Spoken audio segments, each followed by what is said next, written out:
Good morning. Good day, everybody. This is Yin Yang in California with Morsels of a Thought, number 1421.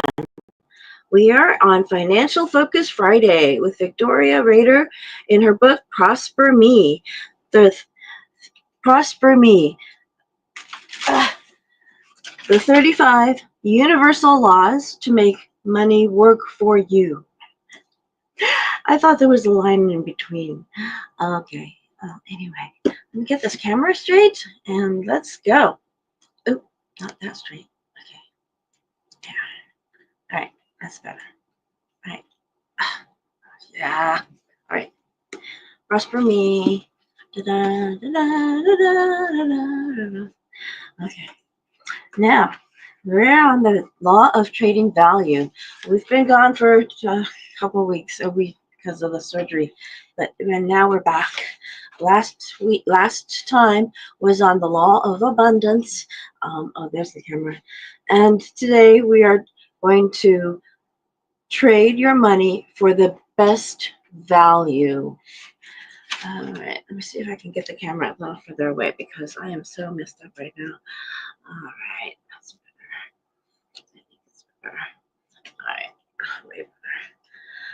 Okay, earlier in this book, we discussed offering greater value than you're expecting to receive in monetary reimbursement, because that's how you open the floodgates of abundance from the universe, capital U. In terms of the law of trading value, we are mastering the energy exchange of trading your money for the best value. I want to draw Victoria Rader, I call her Victoria Rader. I want to draw a clear distinction between getting a deal and investing in value, because sometimes people will buy cheap items that they would not consider otherwise. If that sale item was desired and needed, great, enjoy it. Don't change what you're doing. But if you're buying things you'd never normally buy just because they are on sale, that's not value. That's often a cheap deal and a waste of your resources. I have a friend that says never buy anything on sale that you wouldn't pay full price for. Ooh, that's a good one. Here's some boldface. Boldface. Value is when you have something you truly need and desire, and you pay a fair price for it without overpaying. My grandma Masha, my mom's mom, used to describe value with a phrase that took me years to understand. She was 16 when she was accepted into medical school in the former Soviet Union. She was very intelligent, but her father had a farm and needed a lot of help, so she wasn't allowed to go to school. My grandma thought the only way out of farming was to get married, so she married very young and soon became pregnant with my aunt Dina.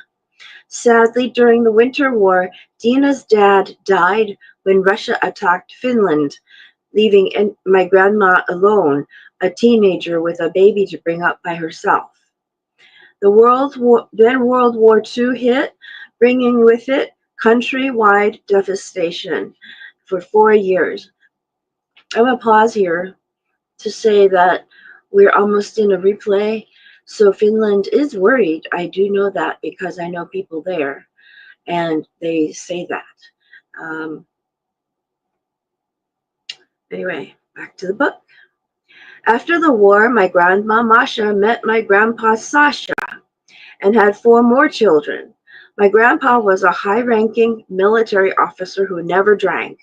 When he returned home from the war, he realized that the regime he'd been fighting for was more brutal than the regime he'd helped defeat. He started drinking to cope with the demons of the war. This talented, incredible human being was too traumatized to contribute to the family financially, so my grandma had to work to support their 5 kids. She always had 3 or 4 jobs at once just to keep afloat, and then she'd take on more work for the holidays. I want to say something about this. I want to say that there was a point in time when I was sleeping in my car, and I drove up to a spot where two neighbors were talking to each other, and they looked at me as though I had crashed into their ceiling somehow. Uh, and I spoke to one of them. I said to him, I have three jobs. That's all I said. And we smiled at each other, and he went away, and I took my nap.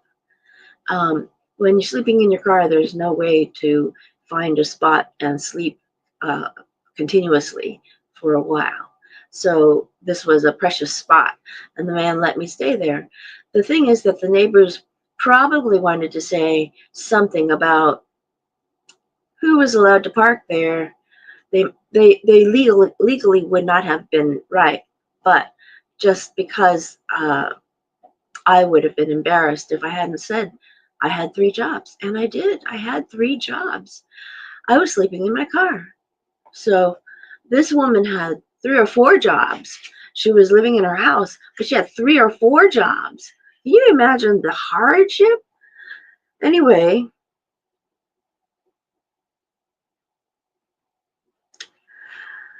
she always had three or four jobs at once just to keep afloat, and then she'd take on more work for the holidays. Although she didn't sew professionally, she was a talented seamstress, making sure all her children had beautiful handmade dresses from the highest quality fabrics she could afford. People would ask her why she bought this expensive fabric when she didn't have much money. She'd reply, we're not rich enough to buy cheap things. Whoa, whoa, we're not rich enough to buy cheap things. Can you imagine? Wow, I'm touching my face because, my God, there's dust in the room. Think about that. I remember spending summers with my grandma when I was a little girl, watching her buy the best quality she could afford because she didn't have the money to buy cheap things. The thing, it, the thing is, with buying cheap products and materials, is that they don't last long. It was a lesson that had a huge impact on me. Excuse me. Oh, gosh. Sorry. Yes, I got a vacuum. The thing is, with buying cheap products and materials, is they don't last long. It was a lesson that had a huge impact on me to see that being wasteful was a luxury only affluent people can afford. This is what I mean when I talk about trading value. It's not about buying something for the lowest price possible. It means buying value that will serve you in the best and highest way over a period of time. Many of us have become more focused on the brand than we are on the value. In a way, we are allowing material things to brand us. Our scared me of insecurity seeks reassurance through the material instead of healing through essential and valuable. I am not against brands, especially when you can have excellent quality at a great value. I simply believe that your choices should be aligned with what brings you lasting joy in alignment with your values, regardless of the brand. I had a beautiful brand moment during my chat with God on St. Patrick's Day on March 17th, 2022, when my grandma Vera, my dad's mom, died. Vera means faith, and she indeed was full of faith. Her idea of offering the best value was to choose excessively and deliciously for the family. Oh, excuse me. She, her was to, where is the word? I'm sorry. Oh, I didn't say choose. I said choose. I said choose. It's not choose. I'm sorry, the word is wrong. Good morning, Tom Krebs. Happy Financial Friday to you. Okay, so Vera means faith, and she indeed was full of faith. I should stop looking at the book cross-eyed, shouldn't I? Her idea of offering the best value was to cook excessively and deliciously for the family. Well, no wonder they ordered deliciously. For any Ukrainian, offering food is a loving and sacred tradition. During the times of Stalin, more 9 million Ukrainians were starved to death in an attempt to suppress the freedom-loving entrepreneurial spirit. Hence, offering food is a deep sign of healing and abundance for a Ukrainian family. Ironically and tragically, I could not go to my grandma's funeral because of the war happening in my homeland. Loving her as I did, I decided to celebrate her life in a uniquely personal way. A while back, I saw Christian Louboutin's red-soled boots on an actress in a movie. Somehow the scene of her wearing those boots showed her strength and confidence, and it impacted me. I loved what those red shoes represented. I quickly decided that I would get myself a pair of those gorgeous shoes one day, but it had to be a special occasion.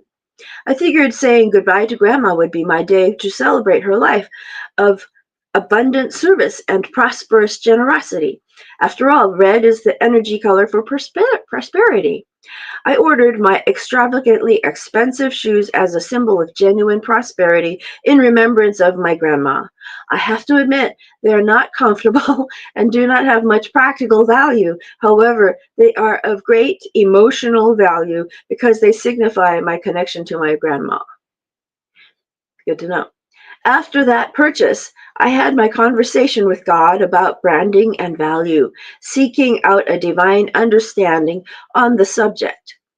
This was my insight as I received it. A tragedy for any soul would be recognized for the brand it wears instead of the brand it becomes. What? A tragedy for any soul would be to be recognized for the brand it wears instead of the brand it becomes. You are your brand. You are the value. Hearing this brought immense deep peace into my heart. I am the brand. I am the value. I am me. And so it is for you.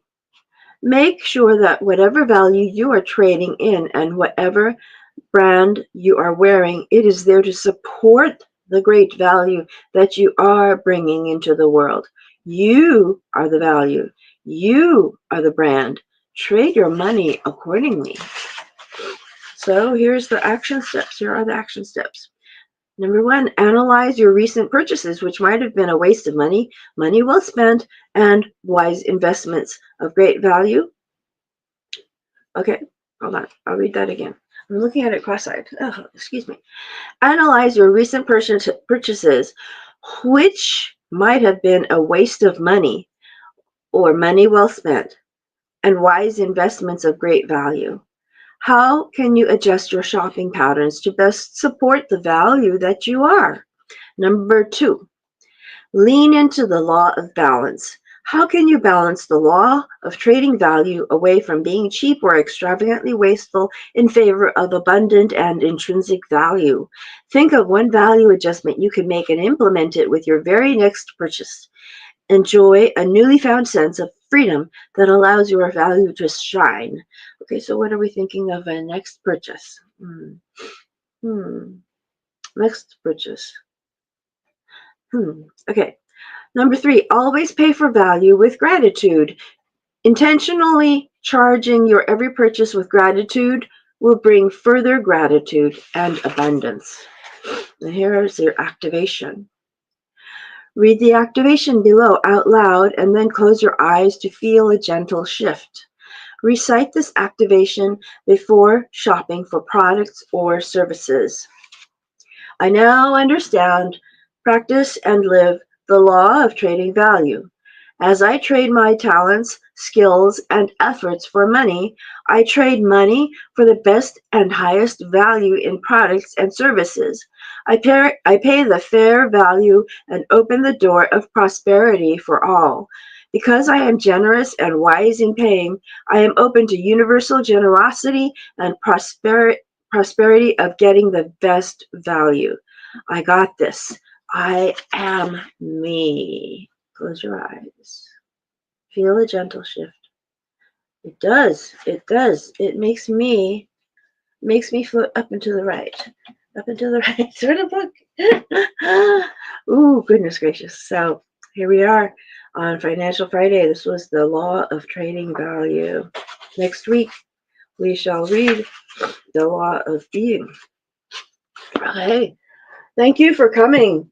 I'll see you, Tom Krebs. I'll see you guys, and I'll talk to you later. That's the way. Old Kinderhook.